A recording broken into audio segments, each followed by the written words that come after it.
Good morning everyone, students. Today I explaining you chapter 13 financial statement without adjustment.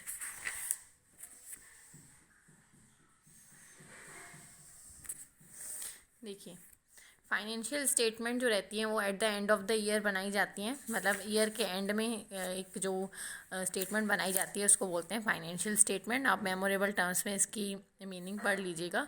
Then इसके बाद financial statement के अंदर क्या आता है, trading and profit and loss account आता है।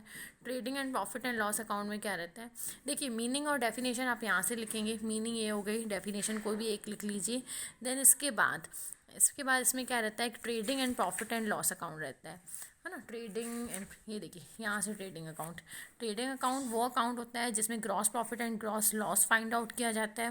देन इसके ऑब्जेक्टिव क्या रहते हैं कि ग्रॉस प्रॉफिट और ग्रॉस लॉस मतलब पूरे साल का लॉस और जितना भी रहता है वो सब फाइंड आउट करने के लिए ट्रेडिंग अकाउंट बनाया जाता है।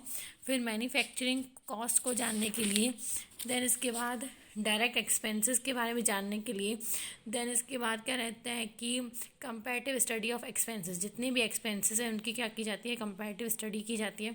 स्टॉक पोजीशन, कितना स्टॉक है ना, कितना स्टॉक है उसके बारे में करने के लिए ट्रेडिंग अकाउंट बनाया जाता है।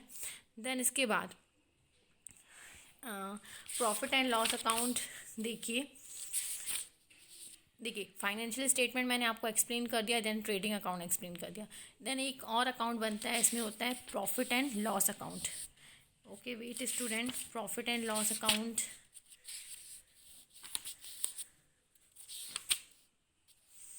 अच्छा स्टूडेंट्स, उसके पहले आप ट्रेडिंग अकाउंट का फॉर्मेट देख लीजिएगा। ट्रेडिंग अकाउंट का फॉर्मेट रहता है पेज नंबर, हाँ देखिए हमें जो फॉलो करना है वो horizontal form of trading account follow करना है। पर्टिकुलर्स अमाउंट ओपनिंग स्टॉक लिखेंगे, बाय सेल्स लिखेंगे, सेल्स में से सेल रिटर्न माइनस होता है, परचेस में से परचेस रिटर्न माइनस होता है। ओके बाकी ये एडिशनल रहते हैं तो आप टिक लगा दीजिए, आपको क्या क्या पढ़ना है। ओपनिंग स्टॉक में टिक लगाइए, परचेस, फिर सेल्स, फिर सेल रिटर्न। ये फॉर्मेट आपको पढ़ना पड़ेगा तभी हम प्रैक्टिकल कर पाएंगे। तो जैसे कैरेज इनवर्ड हुआ, फ्रेट, ऑक्ट्राई, जो मेन पॉइंट रहते हैं, जैसे वेजेस एंड सैलरी हमेशा आएगा, कोल गैस वाटर आएगा, फ्यूल आएगा। तो जो मैं आपको बता रही हूँ उसमें टिक लगा लीजिए और वो आप पढ़ लीजिएगा। जितने भी डायरेक्ट एक्सपेंसेस रहते हैं, फैक्ट्री एक्सपेंसेस रहते हैं या मैन्युफैक्चरिंग एक्सपेंसेस रहते हैं। देन इसके बाद ये हमारा फॉर्मेट कंप्लीट हुआ। तो स्टूडेंट्स आज के लिए आपका इतना ही। तो आप पहले फॉर्मेट लर्न करिए, फिर मैं आपको आगे का इसके प्रैक्टिकल एक्सप्लेन करूँगी।